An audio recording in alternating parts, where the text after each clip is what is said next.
الحمدللہ رب العالمین والصلاة والسلام علی سید المرسلین اما بعد فاعوذ باللہ من الشیطان الرجیم بسم اللہ الرحمن الرحیم۔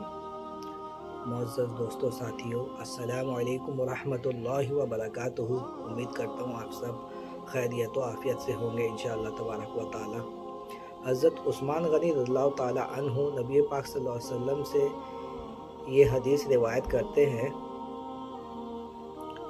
خیرکم تعلم القرآن وعلمہ، یعنی ہم میں سے بہترین وہ شخص ہے جو علم قرآن کو سیکھے اور سکھائے۔ حضرت کی اسی ارشاد پہ عمل کرتے ہوئے المدینہ آن لائن اکیڈمی کی جانب سے پہلی بار قرآنی عربی کی مختصر کورس مفت میں کرانے کا آغاز کیا جا رہا ہے، جس کی سبق نمبر 1 فرض ویڈیو ابھی آپ کے سامنے حاضر کی جا رہی ہے۔ اس میں ہم آپ کو بتائیں گے کہ عربی 2 طرح کی ہوتی ہے۔ ایک تو ہو گیا قرآنی عربی یا سسٹمیٹک عربی، یہ بہت ہی فصیح ہوتی ہے، عمدہ قسم کی، جس میں عربی گرامر کی صرف النحو کی جو قواعد ہوتے ہیں، جتنے بھی گرامریکل انالیسس ہے، اس کے بیس میں پراپر طریقے سے جو سینٹنس بنتے ہیں وہ بنائے جاتے ہیں۔ اور ایک ہے لوکل کمیونیکیشن والی عربک، تو اس میں اتنا زیادہ گرامیٹیکل چیزوں کو ماتحت نہیں رکھتے، لیکن لوکل عربک جو ہے اس کا جو احاطہ ہے وہ بہت ہی بڑا ہے۔ اب ظاہر سی بات ہے، میں ایک ایزی ایگزامپل آپ کو دیتا ہوں۔ میں اس کمرے میں ریکارڈ کر رہا ہوں ابھی۔ اب اس کمرے میں دیکھیے 100 چیزیں موجود ہیں، تو ہر ایک کا نام مجھے عربک میں پتہ ہوگا، تبھی نہ میں اس کے متعلق کوئی سینٹنس بنا پاؤں گا یا بات کر پاؤں گا۔ تو اس حساب سے دنیا کتنی بڑی ہے۔ تو لوکل عربک کو اگر سیکھتے جائے یہ ایک ٹائم ٹیکنگ پروسیس ہے، لیکن قرآنک عربک ہے، قرآن کے ساتھ ساتھ وہ فکس ہو گیا، نزول وحی مکمل ہو گئی، قرآن فکس ہو گیا، تو اس کے اندر جو بھی چیز ہے اس کی لغوی معنی ہمیں پتہ اگر چل جائے اور گرامریکل جو انالیٹکس ہے وہ ساری چیزیں ہم لوگ سیکھ جائے، تو پھر انشاءاللہ تبارک و تعالی ہم لوگ عربی میں قرآن شریف پڑھیں گے اور براہ راست اپنی زبان میں سمجھ بھی لیں گے۔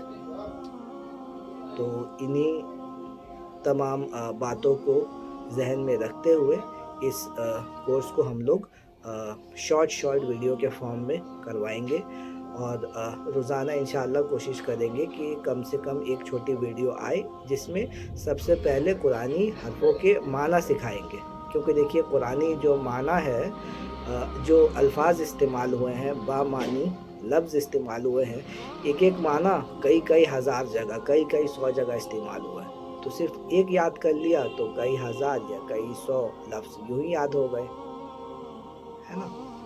اب جیسے اللہ کا مطلب اللہ ہی ہوتا ہے، لیکن یہ جو لفظ ہے اللہ قرآن شریف میں غالباً 2200 جگہ استعمال ہوئی ہے، تو اگر صرف اللہ کو ہم لوگ سمجھ گئے تو 2200 لفظ کو یوں ہی سمجھ گئے، اور پورے قرآن شریف میں لگ بھگ 77,000 سے تھوڑی زائد لفظ موجود ہیں، ٹھیک ہے۔ تو اگر پارٹ بائی پارٹ جو میجر لفظ ہیں، اگر اس کے معنی ہمیں آ گئے تو وداؤٹ گرامریکل انالیٹکس ہم لوگ کافی حد تک آگے بڑھ گئے، سمجھ لیجیے۔ باقی چیزوں کو سمجھنے کے لیے جو پریپوزیشنز، وربز، جو یہ سب چیزیں گرامریٹیکل یوز ہوئی ہیں قرآن شریف کے اندر میں، پھر ہمیں باقی قواعد کے اوپر سے جانے کی ضرورت ہے انشاءاللہ۔ لہٰذا اس باغ کو آپ لوگ دھیان سے دیکھیے۔ اس باغ 2 میں ہم لوگ قرآنی ایسے ہی 2 یا 3 لفظ کو سیکھیں گے، اور ہر روز ایسے ہی ہم لوگ سیکھتے رہیں گے، تو اس سے کافی فائدے حاصل ہوں گے انشاءاللہ۔ السلام علیکم ورحمۃ اللہ۔